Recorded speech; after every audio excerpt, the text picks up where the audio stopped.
नमः शिवाय प्यारे साथियों, स्वागत है आप सभी का फिर से एक बार वर्ल्ड ऑफ हैप्पीनेस में। दोस्तों, आज जो डिस्कोर्स हम करने जा रहे हैं, इस डिस्कोर्स में आपको समझना है कि आज का वीडियो जो भी साधक ध्यान योग में अपने आप को जानने के लिए, परमात्मा को पाने के लिए या किसी भी उद्देश्य से कोई भी साधना क्यों नहीं करता हो, शक्तिपात के महत्व को उसे समझना है कि शक्तिपात वास्तव में होता क्या है, मुझे क्यों करना पड़ रहा है ये डिस्कोर्स। इसलिए क्योंकि शक्तिपात के नाम पर मैंने जब साधना स्टार्ट की थी तो मैं भी बहुत ज़्यादा कन्फ्यूज में पड़ गया था, बहुत कन्फ्यूजन हुआ था।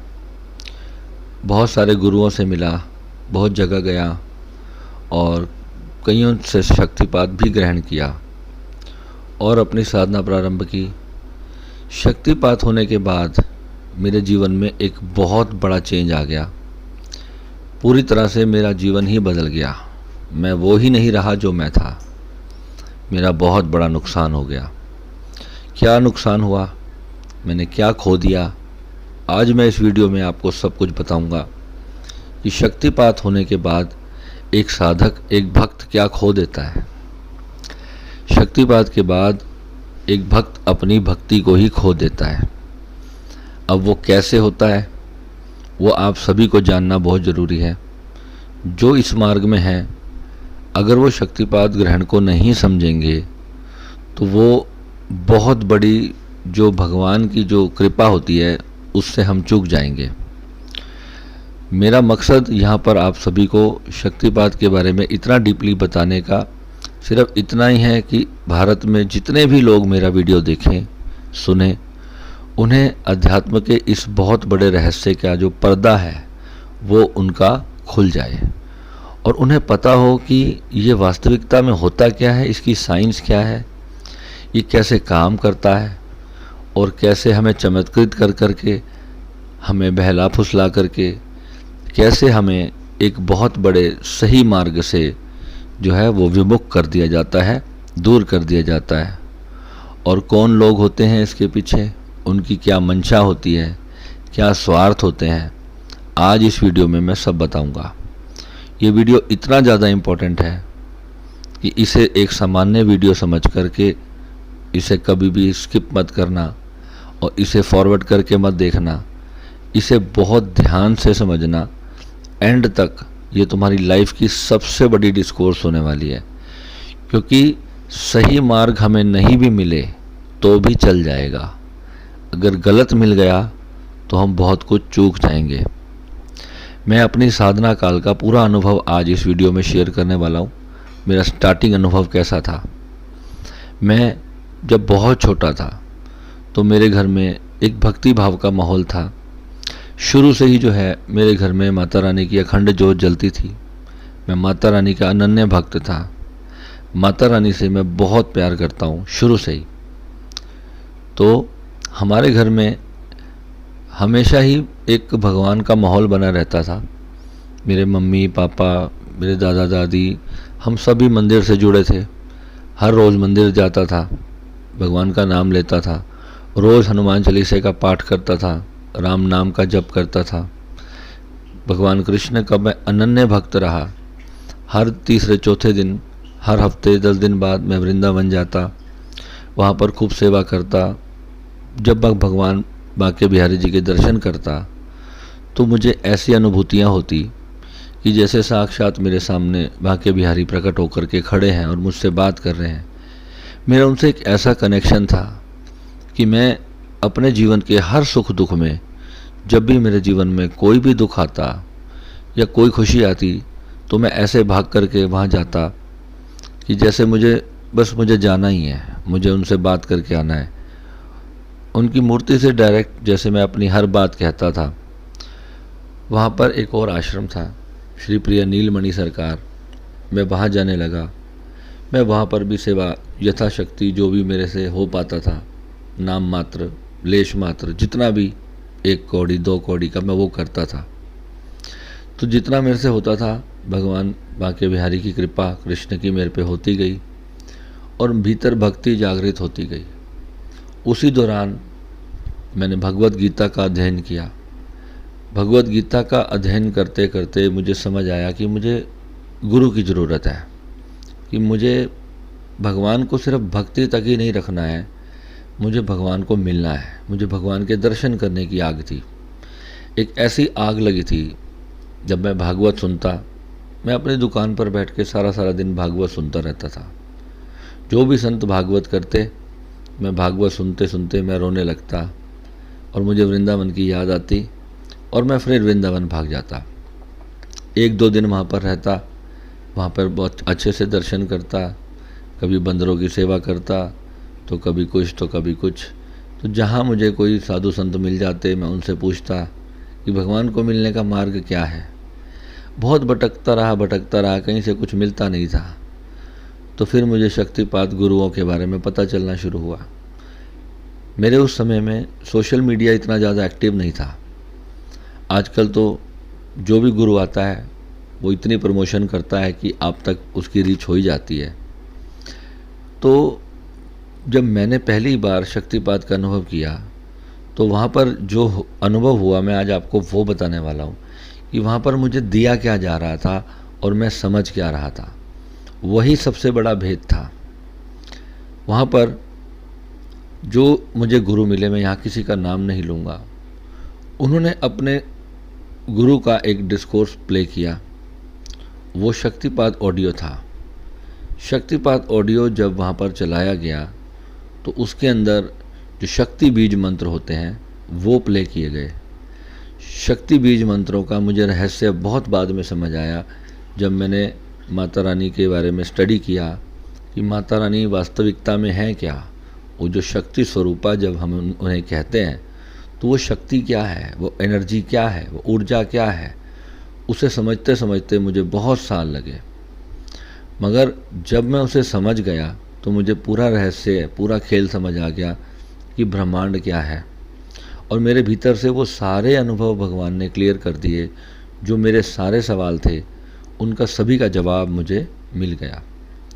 अब हुआ क्या, वहाँ सबसे पहले प्राण क्रियाएँ करवाई गई। प्राण क्रिया यानी कि जो हम योग में करते हैं, जैसे कपालभाति, अनुलोम विलोम और भी बहुत सारी एक्सरसाइजेस। वो सब करने के बाद क्या होता है, एक इंसान के भीतर जब प्राण ऊर्जा बहुत ज़्यादा बढ़ जाती है तो वो अपने और नज़दीक हो जाता है। अपने किसके?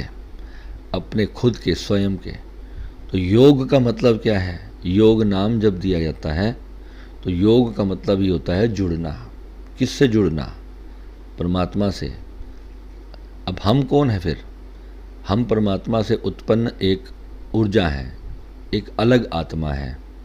हमारा अस्तित्व एक चींटी के समान है और परमात्मा बहुत विशाल है। और परमात्मा और हमारे बीच में एक छोटा सा भेद है, वो है अहंकार का, जिसे हम अपना होने का बोध मानते हैं कि मैं हूँ, मैं अलग हूँ, मैं भक्त हूँ और वो भगवान है। तो ये जो भेद है ये क्यों बना, ये मेरा प्रश्न है कि ये भेद होता क्यों है। जब हम परमात्मा से ही आए, जब हमारी उत्पत्ति ही परमात्मा से हुई, तो फिर हम अलग कैसे हो गए, हमारा अस्तित्व अलग कैसे हो गया, हम इतने कमज़ोर और परमात्मा इतना शक्तिशाली कैसे हो गया जब हम उसी से ही उत्पन्न हुए। गुरु तो कहते थे कि तुम ही ब्रह्म हो, तुम ही साक्षात ईश्वर हो, तुम ही उसके रूप हो, तुम उसके अंश हो। तो फिर हम इतने कमज़ोर, दुखी, बेबस, दीनहीन कैसे, और वो परमात्मा सच्चिदानंद कैसे। तो ये जो बहुत बड़ा भेद था, ये मेरे भीतर दिन रात मुझे बिच्छू की तरह काटने लगा।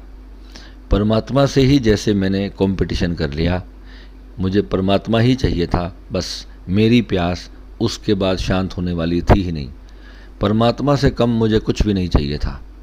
संसार की सारी चीज़ों का अनुभव कर लेने के बाद मैं जब भीतर से थक गया, मैंने अपने आप को इतना असहाय पाया।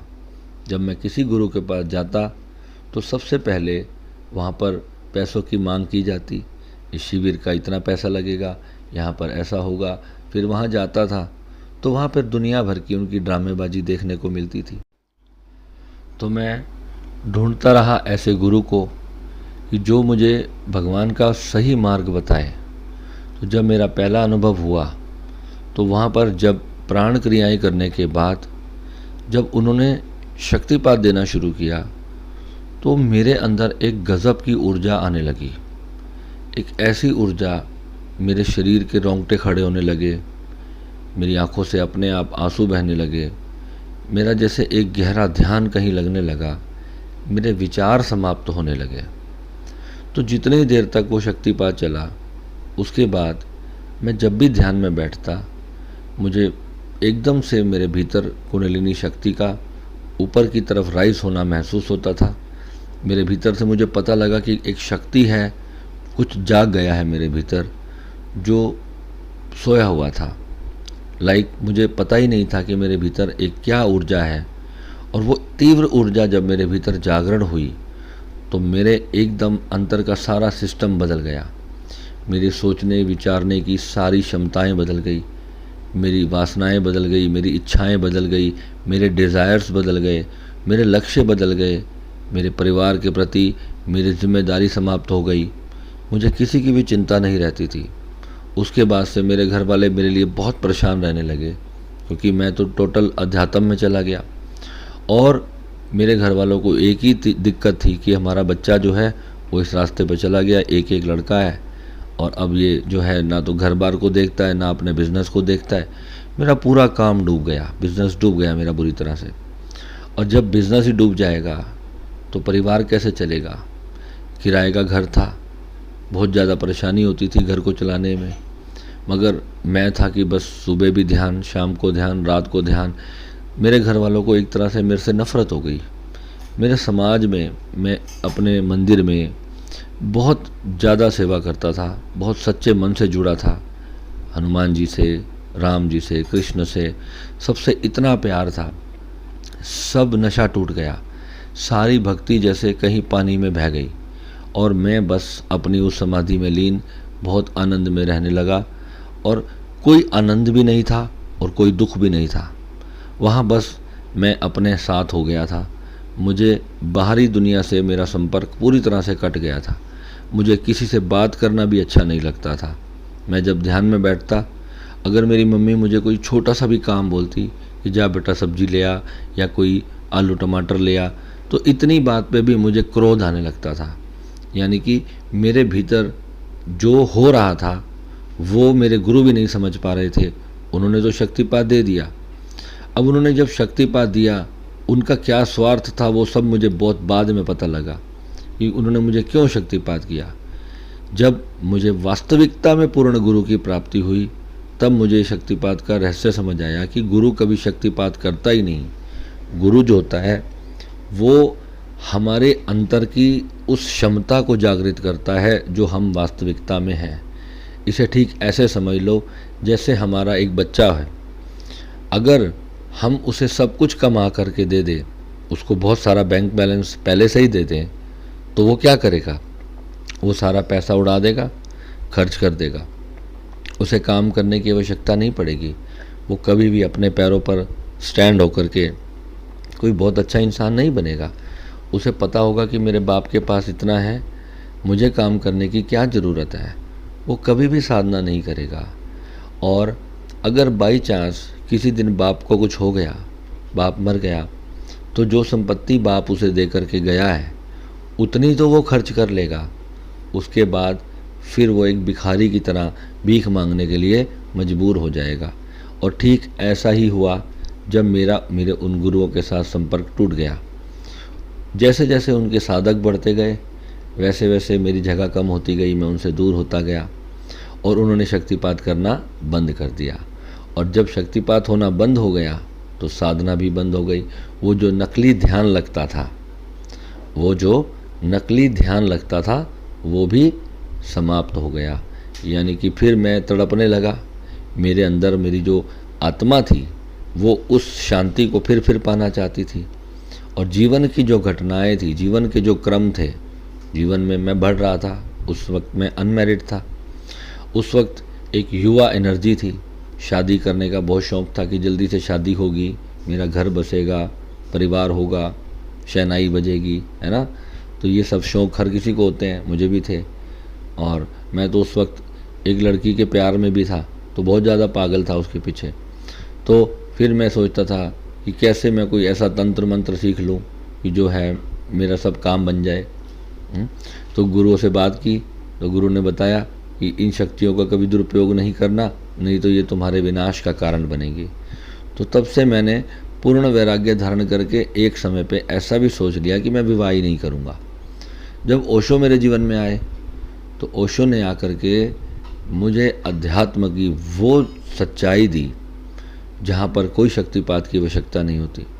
फिर एक दिन अचानक मुझे एक ऐसा वीडियो हाथ लगा जिसमें ओशो भी किसी अंग्रेज को शक्तिपात कर रहे थे। तो मुझे लगा कि यहाँ भी गड़बड़ है।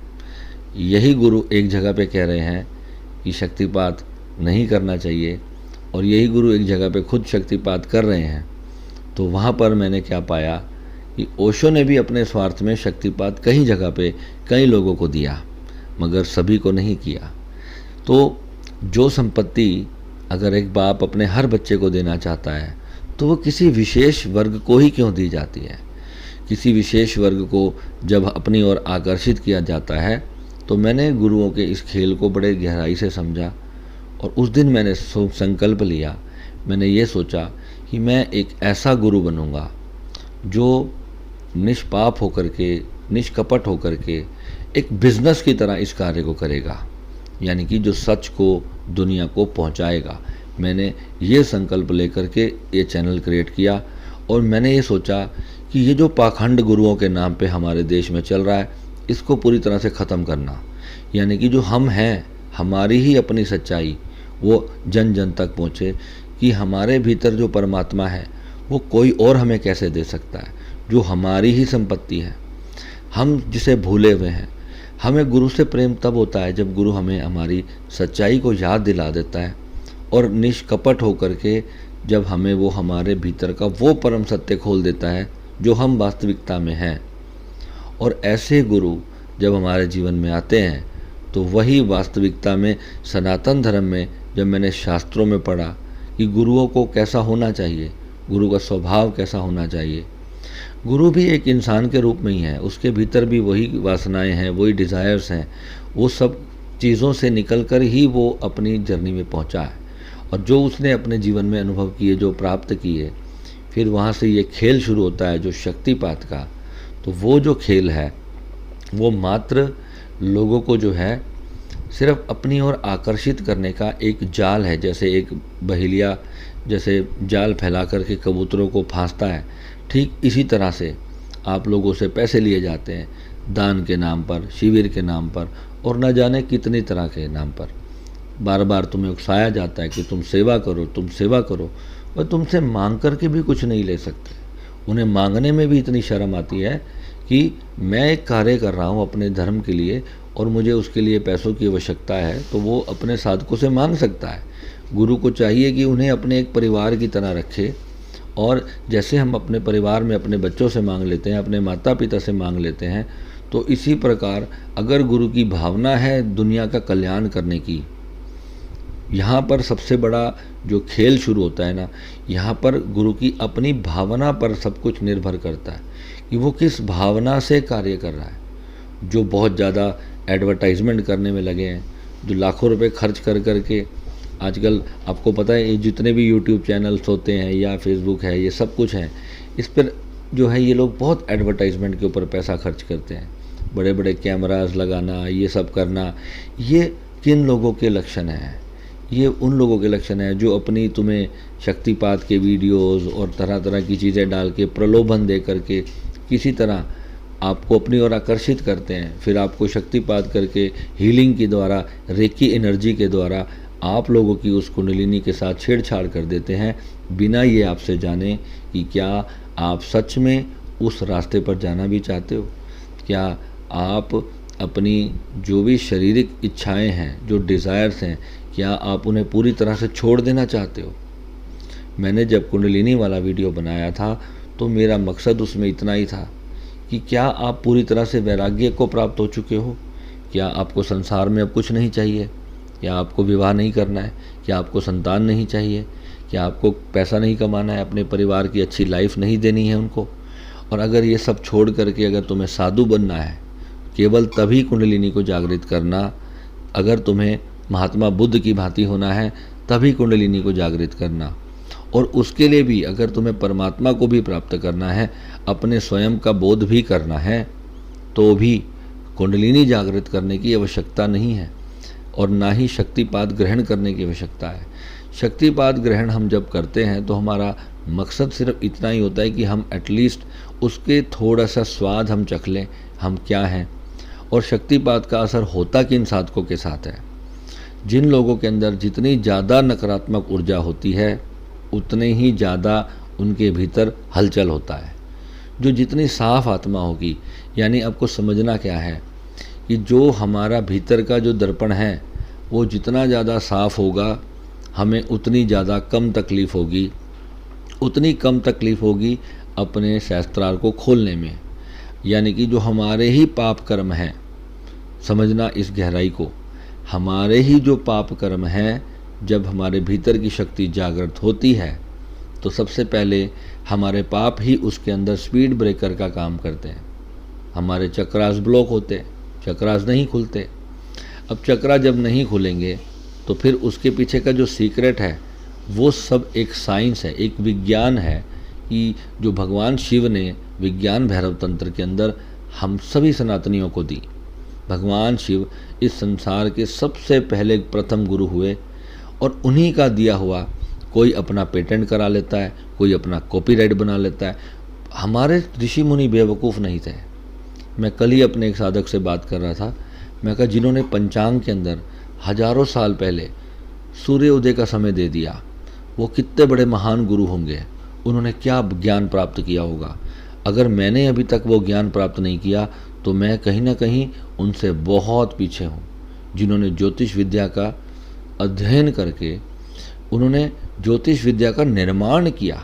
हम तो ज्योतिष विद्या का सिर्फ अध्ययन करते हैं।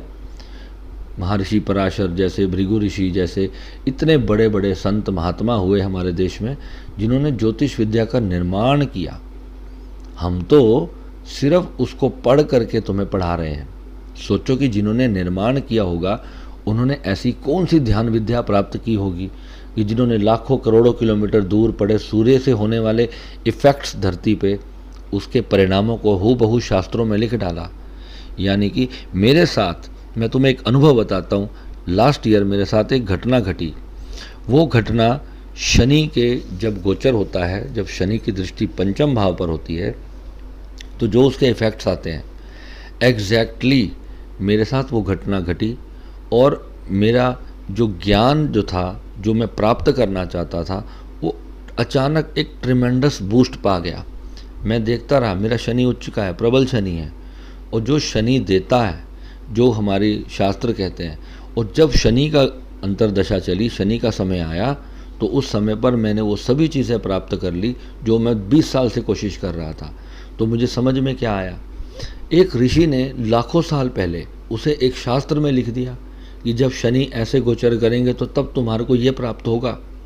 तो सोचो कि शनि, आज हम इस युग में बैठे हैं, चंद्रयान अब भारत से हम चांद पे पहुंचाया हमने, तो शनि पे किसी ने पहुंचाया होगा ना, या कोई और विद्या रही होगी उनके पास, या कोई दिव्य दृष्टि, या कुछ भी ऐसी पावर्स जो ध्यान योग के कारण जागृत होती हो, या फिर वैज्ञानिक तरीके से जागृत होंगी, या तो कोई यान उन्होंने वहाँ पहुँचाया होगा, या तो फिर वो खुद पहुँच गए होंगे। और जो इफ़ेक्ट्स उन्होंने कई करोड़ लोगों के जीवन के ऊपर उन्होंने अध्ययन किया होगा, पढ़ाई लिखाई की होगी, जैसे वैज्ञानिक आज लेबोरेटरी में रिसर्च करते हैं।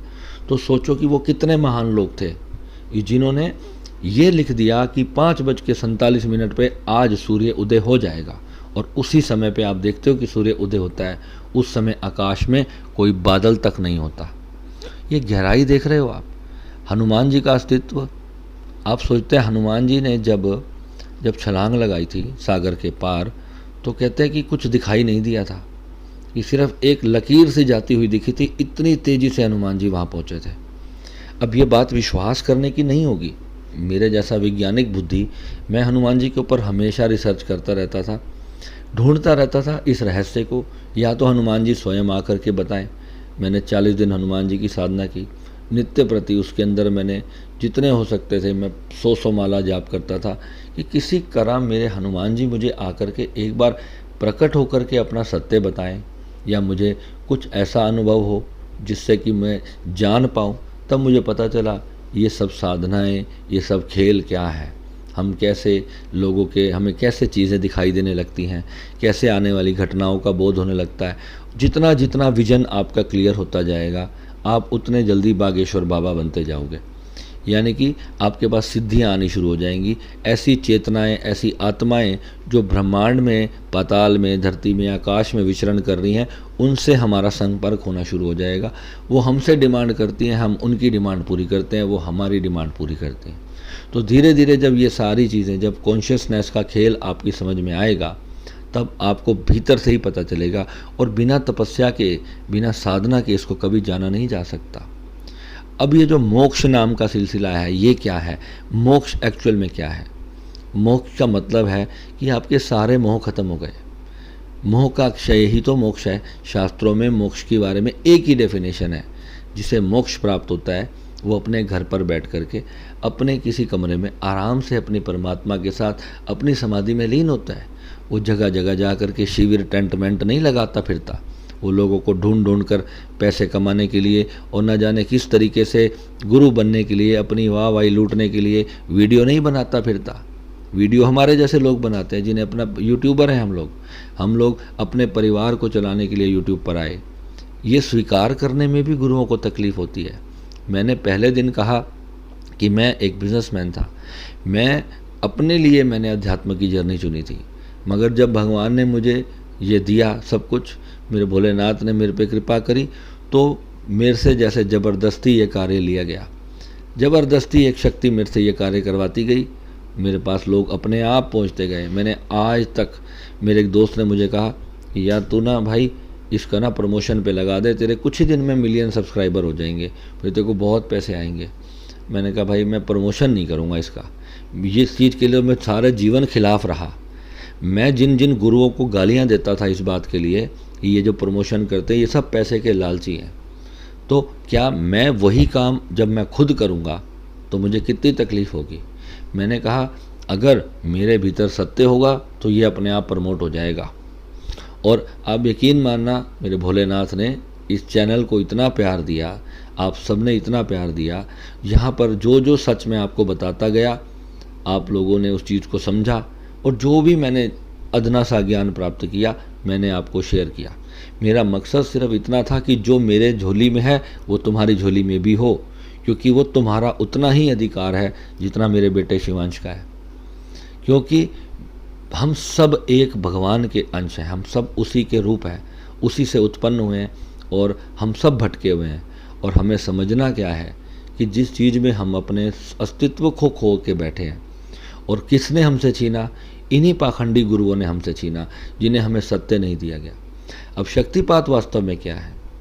शक्तिपात क्या है? जिस ऊर्जा से ये पूरा संसार निर्मित हुआ है, वही ऊर्जा आप हो, वही ऊर्जा मैं हूँ। और जिस गुरु ने भी उस शक्ति को जान लिया तो वो भी उसी ऊर्जा से ही निर्मित है।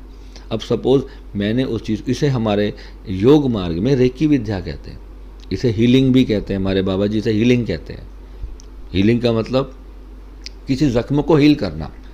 अब यकीन मानना, बाबा जी ने आश्रम में एक दिन बताया कि इस शक्ति से कैंसर भी हील हो जाता है। मैंने जब इसके ऊपर रिसर्च करना शुरू किया, मेरा एक छोटा सा दर्द भी हील नहीं होता था।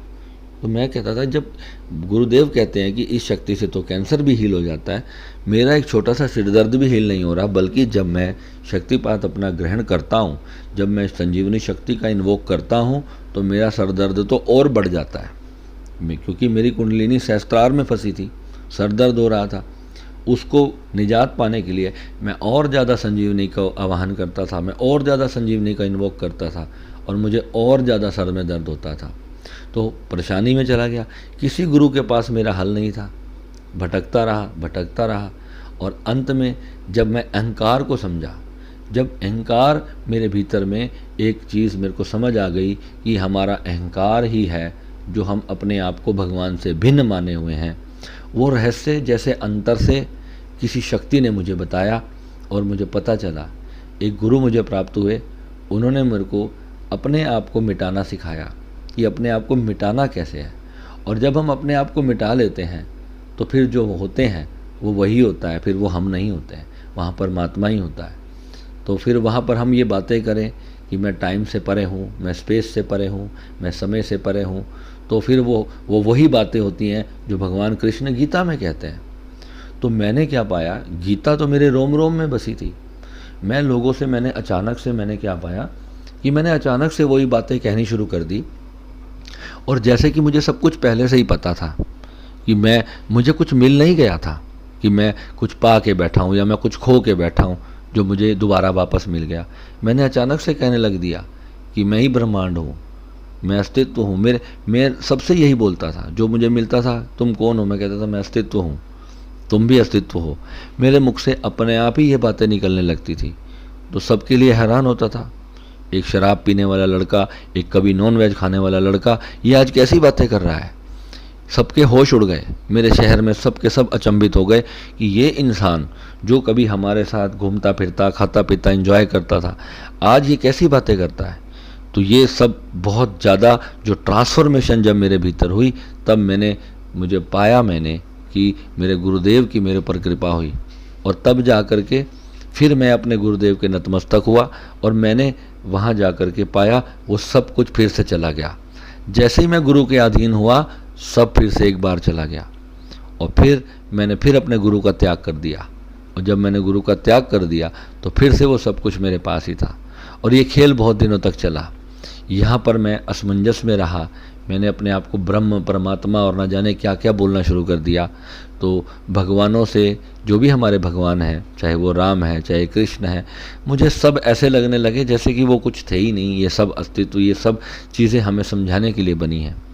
तो जब धीरे धीरे जब शक्तियों का बोध होता चला गया, एक दिन ऐसे ही माँ ने मुझे एक ऐसा चमत्कार दिखाया। तो तब माँ ने मुझे उस दिन पहली बार बताया कि मैं इस शून्य से भी परे हूँ, मैं साक्षात हूँ। तब मुझे एक ऐसा अनुभव हुआ, मेरे भीतर माँ की एक दिव्य ऊर्जा प्रकट हुई। ऐसा तेज मेरे शरीर में आया जो बर्दाश्त से बाहर था। तो मुझे पता चला कि ये तेज मेरा तो नहीं है, ये तेज कहीं और से आ रहा है। और वो ऐसी ऊर्जा मेरे शरीर के भीतर प्रकट हुई। और मेरी ज़िंदगी का बहुत बड़ा कष्टपूर्ण समय था, और माँ ने मुझे बोल करके, मेरे कान में आवाज़ दे करके मुझे माँ ने उत्तर दिया। मैं माँ को प्रत्यक्ष रूप से सुन रहा था कि माँ मुझे क्या कह रही है, मगर मैंने ये अनुभव कुछ अपने साधकों से शेयर किया। तो हो सकता है मेरे कुछ साधक मुझे पागल भी समझ लें, मगर मैं ही जानता हूँ कि मेरी माँ ने उस दिन मुझे क्या बताने के लिए मेरी माँ को आना पड़ा। मैंने एक चीज़ प्राप्त करने के लिए, एक संसार की एक तुच्छ सी वस्तु प्राप्त करने के लिए मैंने इतनी साधना की कि माँ विवश हो गई। कि माँ ने मुझे कहा, बेटा ये जिद छोड़ दे। माँ ने कहा, अपनी ये जिद छोड़ दे, तू जो पा चुका है तुझे उस पे रहना है। मेरी गुरु माँ ने भी यही संदेश दिया। उन्होंने कहा, अपनी जिद छोड़ दे। मैं जब कोई जिद पकड़ के साधना करता था तो माँ मुझे कहती थी कि मैंने तेरे लिए जो सोचा है वो बहुत बड़ा है, और तू कौड़ियों के पीछे मत भाग। यानी कि मुझे माँ ने ये संदेश क्यों दिया, माँ ने भीतर से मुझे आकर के बताया कि तेरा लक्ष्य बहुत बड़ा है, तुझे दुनिया के लिए चुन लिया गया है, तुझे दुनिया के लिए ये काम करना है, दुनिया तो सत्य पहुंचाना है, दुनिया तक रियल बात पहुंचानी है अध्यात्म की, और किसी का गुरु नहीं बनना है। मेरे भीतर से शुरू से ये बात रही, मुझे किसी का गुरु नहीं बनना है। मुझे फूल मालाएं, ये स्वागत और ये सब चीज़ें पाखंड मुझे नहीं चाहिए।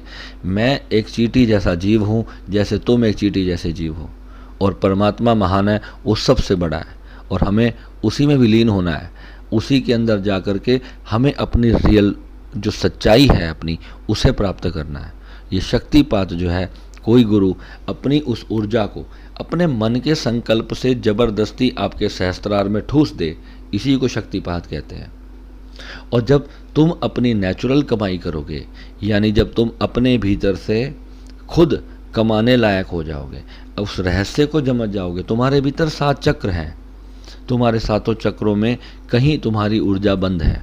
जब तुम्हारे ये चक्र खोलने का रहस्य तुम्हें समझ आएगा तो फिर होगा क्या, तुम और परमात्मा में कोई भेद नहीं होगा। तब तुम्हें रियल वास्तविक सच्चाई मिल जाएगी। फिर तुम्हें पता चल जाएगा कि ये शक्तिपात भक्तिपात ये सब पाखंड है, ये सब गुरुओं के पैसे कमाने के ढोंग हैं। तुम्हें ये सब पता चलेगा, तुम्हारे सारा विजन क्लियर हो जाएगा, तुम्हारी आंखें पूरी तरह से खुल जाएंगी। और मैं यही चाहता हूँ, मेरे साधक मेरे अपने बच्चे से भी मुझे प्यारे हैं, सब के सब मेरे जैसे एक परिवार के हिस्से होते हैं ना, मैं इतना सबसे प्यार करता हूँ। एक भी चूक जाएगा तो मुझे बहुत दुख होगा।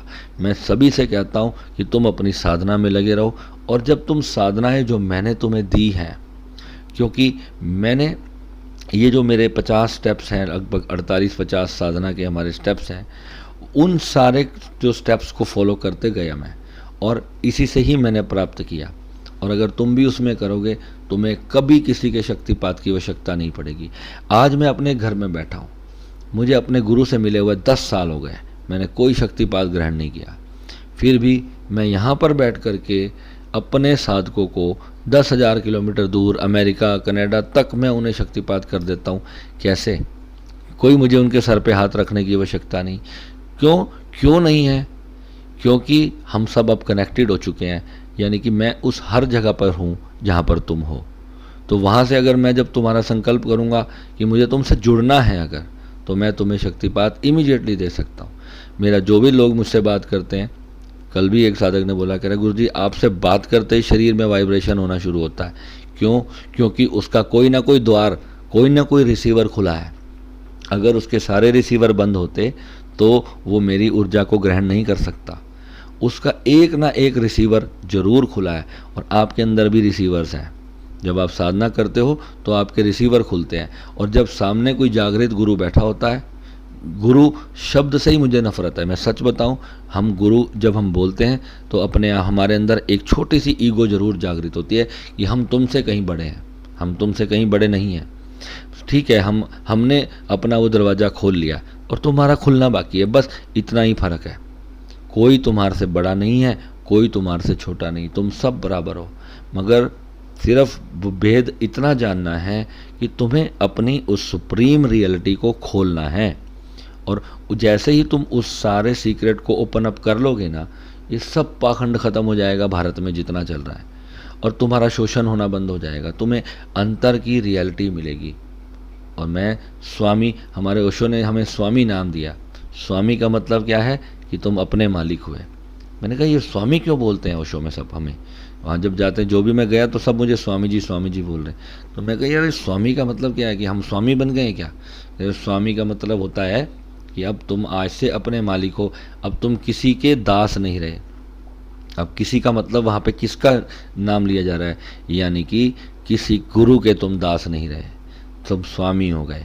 तो तुम्हें स्वामी होना है, यानी कि सभी दास्ताएं, सभी गुलामी की बेड़ियां समाप्त करनी है, और अपने भीतर उस परम ज्योत को जागृत कर लेना है जो वास्तविकता में तुम हो, और अपने घर में बैठ कर के उस चिर अनंत समाधि का मजा लेना है। सुबह उठो, ऐसे जब तुम अपने पैराशूट में, उसमें अपने रॉकेट में बैठ कर के जब ऊपर जाओगे ना, तो तुम्हें पता चलेगा कि वास्तविकता में तुम कितने बड़े हो, कितने विराट हो, कितना मज़ा आएगा, कितना आनंद है वहाँ पर। और वो जो सुप्रीम रियलिटी है, वहाँ जा कर के कुछ बदलेगा नहीं। कहीं तुम सोचते हो कि कुछ बहुत बड़ा बदल जाएगा, हंसी आएगी तुम्हें। तुम जब अपनी रियलाइजेशन करोगे तो कुछ बहुत बड़ा प्राप्त नहीं हो जाने वाला है। एक परसों ही एक संदीप महेश्वरी का वीडियो मैंने फिर देखा, और आया मेरे पास ये रील आई। संदीप महेश्वरी बता रहे थे कि जब मुझे साक्षात्कार हुआ तो मुझे हंसी आई, तो मेरे एकदम कान खड़े हुए। मैं कहा यार ये तो बात सही कह रहा लड़का, यानी कि उसने उस चीज़ को अनुभव किया, कहीं ना कहीं अनुभव किया, और वो उसने कहा कि कुछ ऐसा कुछ बदल नहीं गया, और बिल्कुल रियलिटी बात उसने बोली। ये जो चीज़ होती है ना, यहाँ पे हमें पता चल पाता है कि कौन व्यक्ति का उद्देश्य क्या है, वो दुनिया को क्या देना चाह रहा है। तो ऐसे लोगों को भगवान अपने आप रास्ता देते हैं। मगर संदीप महेश्वरी ने भी जब आपको कहा कि कान में ईयर प्लग डाल के अनंत नाद सुनो, तो वो खतरनाक विधि थी, मैंने उसका विरोध किया था। उसे ऐसे डायरेक्ट सबको नहीं, छोटे छोटे बच्चों को नहीं देनी चाहिए थी, मगर ठीक है उन्होंने दे दी, क्योंकि वो ज़रूरी है समाज के लिए। आज जो समय आ चुका है वो बहुत ख़राब है, लोगों के पास समय इतना कम है, उनकी अपनी धारणा उन्होंने किसी कारण से दे दी होगी। मगर मैं कहता हूँ कि कोई भी विधि जब हम शेयर करते हैं तो पहले हम साधक को भी समझें कि उस विधि को करने का उद्देश्य क्या है। यानी कि वो सारी दुनिया के वैराग्य प्राप्त कर लेना चाहता है। अगर अभी एक साधक है, वो अपने जीवन में कुछ बड़ा लक्ष्य लेकर चल रहा है, वो कुछ बनना चाहता है, वो डॉक्टर बनना चाहता है, वो पढ़ना लिखना चाहता है, वो अपने IIT नीट ये वो एग्ज़ाम क्लियर करना चाहता है, और हम उसके चक्कर में उसको बेचारे को कुंडलिनी जागृत करने का फार्मूला दे दें तो उसका माइंड तो तेज हो जाएगा, मगर दिक्कत क्या होगी, उसकी बाकी चीज़ों से वैराग्य जागृत हो जाएगा। प्रॉब्लम कहाँ पे खड़ी होगी, अभी वो समझने के लायक नहीं है कि हम उन्हें क्या देना चाहते हैं, क्योंकि भ्रम इतना ज़्यादा फैला दिया है कि इतना मकड़ जाल तुम्हारे चारों तरफ रच दिया गया है कि तुम्हें रियलिटी समझ ही नहीं आ रही कि हमें करना क्या है और क्या नहीं करना है। अब इस तंत्र में इतनी सारी साधनाएं हैं, अब ये तंत्र साधनाएं किस चीज़ के लिए हैं? हर साधना का मैंने तुम्हें कितने सारे वीडियोस में बताने की कोशिश करी। आज मैंने एक ब्रीफ डिस्कोर्स सिर्फ इसलिए कर रहा हूँ क्योंकि जब कोई साधक भटकता है ना तो उसके गुरु को सबसे ज़्यादा दुख होता है। वो किस चीज़ में भटक रहा है, अब वो अपने गुरु के आगे जाके कटोरा लेके रोज़ खड़ा होगा कि मुझे शक्तिपात करो, क्योंकि वो अब अपनी मेहनत करने का वो संकल्प उससे छीन लिया गया। वो जो कर सकता था उससे वो सब कुछ छीन लिया गया उसको शक्तिपात दे करके। और जो भी गुरु आपको शक्तिपात करे सिर्फ इस बात के लिए क्योंकि आपके अंदर कोई तड़प नहीं है परमात्मा को पाने की, आप रो नहीं रहे हो, आपके अंदर वो प्यास नहीं है ईश्वर को पाने की। शक्तिपात दिया जाता है, 100% दिया जाता है, मगर वो एक सहायता होती है मात्र, बस इतनी सी सहायता। और जैसे हम कहते हैं कि कोई खड्डे में गिरा है तो थोड़ा सा हाथ दे करके उसको ऊपर खींच लिया।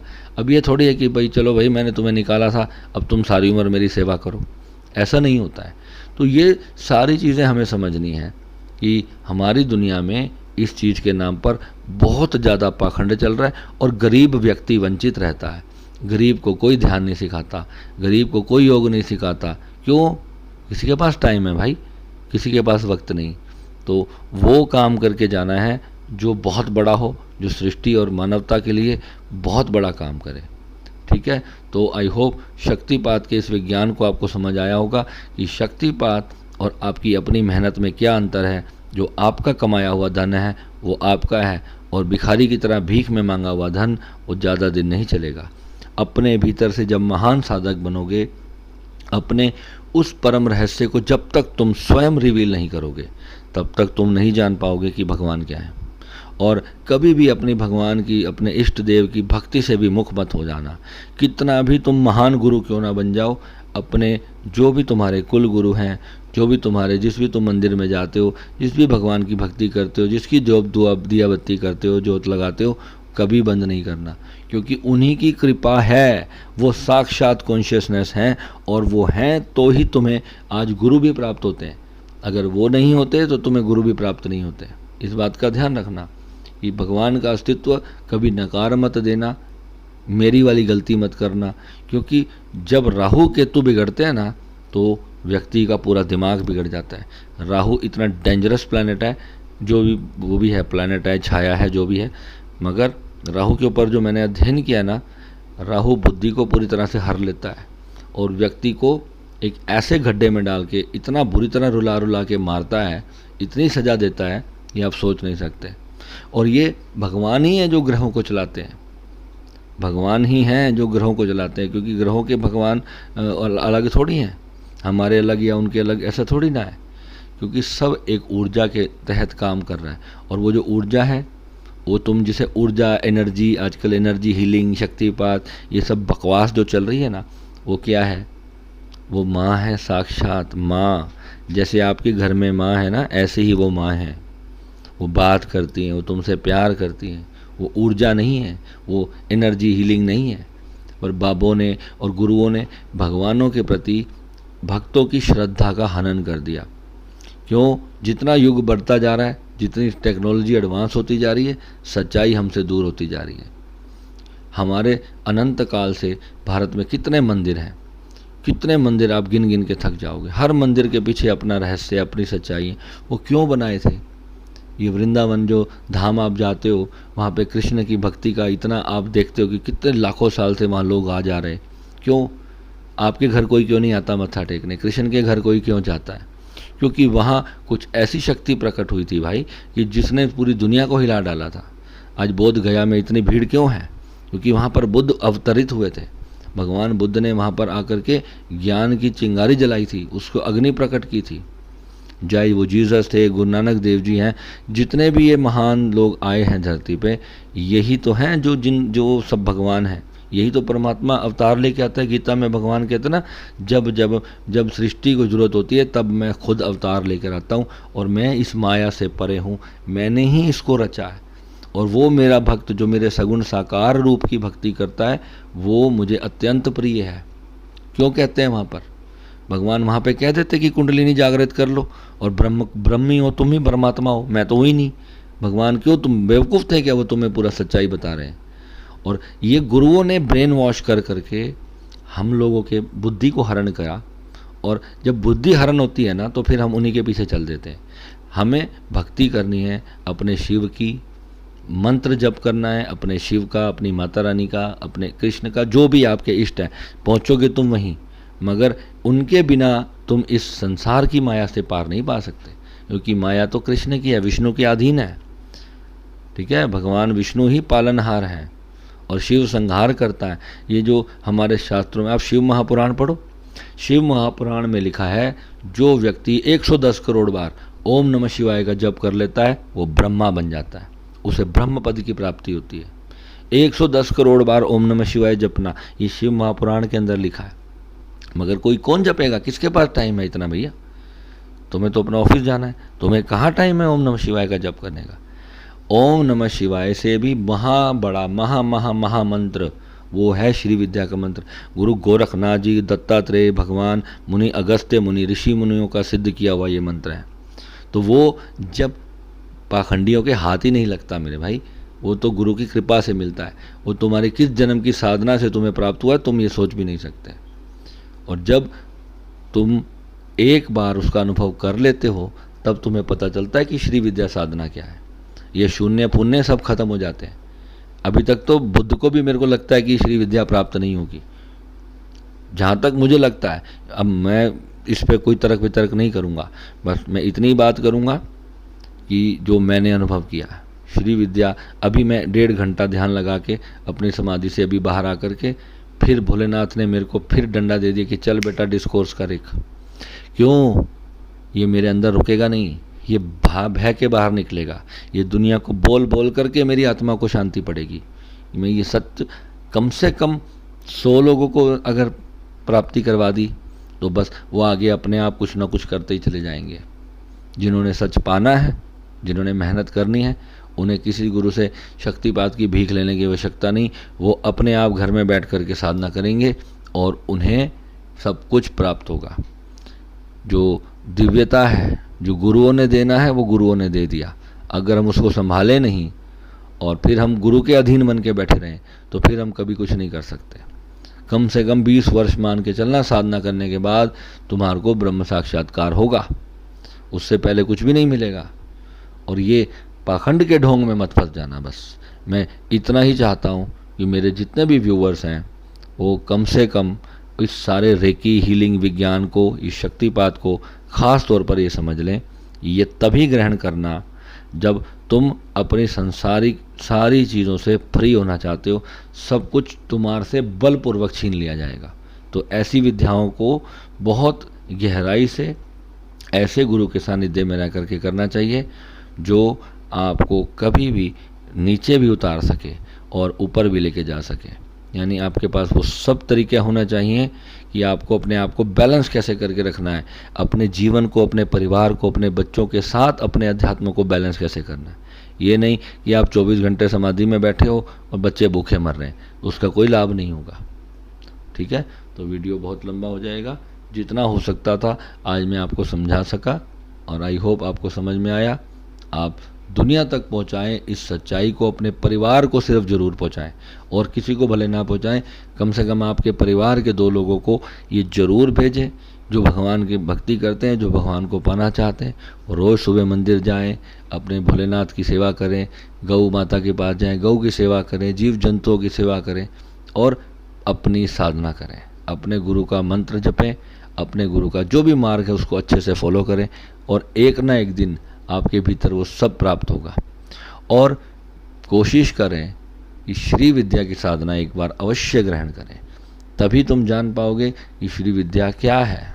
उससे पहले श्री विद्या के बारे में कुछ भी कहना, कुछ भी टिप्पणी करना सिर्फ सूरज को दिया जलाने के समान है, सूरज को दिया दिखाने के समान है। श्री विद्या के बारे में कोई भी टिप्पणी करना, और श्री विद्या किसी के बाप की नहीं है, ये ऋषि मुनियों की है। और कोई इसे अपने नाम पे पेटेंट कराए, मुझे उससे नफरत जरूर होगी, चाहे स्वयं मेरे गुरु क्यों ना हो, कोई भी क्यों ना हो। जो भगवान के नाम को पेटेंट कराएगा, उसका ट्रेडमार्क कराएगा, वो दंडाधिकारी है मेरी दृष्टि में, क्योंकि मैं निष्पाप निष्कपट मुंह पे बोलने वाला व्यक्ति हूँ। क्योंकि अगर भगवान के नाम को, किसी छुपे हुए मंत्र को मैं अगर ट्रेडमार्क पेटेंट कराने की कोशिश करूँगा तो ये संसार के कानून में तो हो जाएगा, मगर भगवान के कानून में वो नहीं होगा। आई होप आप मेरी बात को समझ पाते हैं। मिलेंगे अगले वीडियो में। नमः शिवाय।